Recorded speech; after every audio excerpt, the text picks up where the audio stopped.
New at 10, a raucous afternoon at the Edison building. Tonight's Rochester Public School Board meeting got off to a late start as tension reached a boiling point between people in attendance. Yeah, I'm News 3's Anthony Monzon was at this afternoon's meeting and joins us live with the details tonight. Anthony? Well, Katie and George, there was a standoff of sorts at the Edison building this afternoon. The board chose to delay the start of its meeting after multiple members of the public refused to wear a mask. Some became confrontational with board members and other members of the public, including one person who took close-up photos of reporters like myself. Luckily, I spent a lot of time in front of the camera. Then, just rather than to spell out how this all played out and how the public comment period broke down tonight, I'll let the sound tell the story. At this time, I request respectfully that you think of your health and, probably more important, the health of others in this community, which I don't find funny, who are susceptible to COVID. And please wear a mask at this time. If anyone in the room chooses not to, we will recess. I can see we have a few people here who feel that it's important to not mask. So at this time, we are in recess.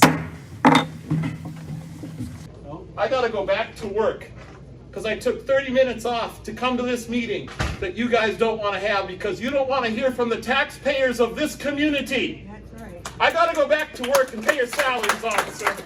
Sorry, everybody. Well, I can only represent myself. I know there are many other parents and community members who share the following sentiment.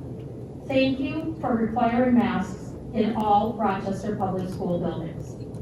Until our youngest students can be vaccinated, this is the best way to protect them and all Rochester public school staff from an illness, and in order to keep our schools open. Given the facts I presented here today, your masking policy is not consistent with anything that is good or decent in this world, and in my opinion, actually constitutes careless disregard for the health and well-being of our children. There is only one remedy for this. We require the resignation of everyone on this board that is participating in this fraud.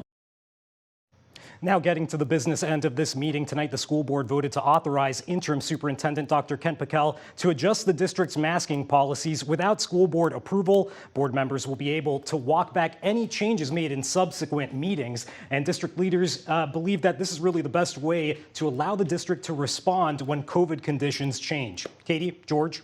All right, thanks, Anthony. Tomorrow, Superintendent Packel will meet with Governor Walz when he visits a Med City school. Yeah, the governor's stop is an effort to highlight the importance of in-person learning and encourage Minnesotans 12 and up to get vaccinated against COVID-19.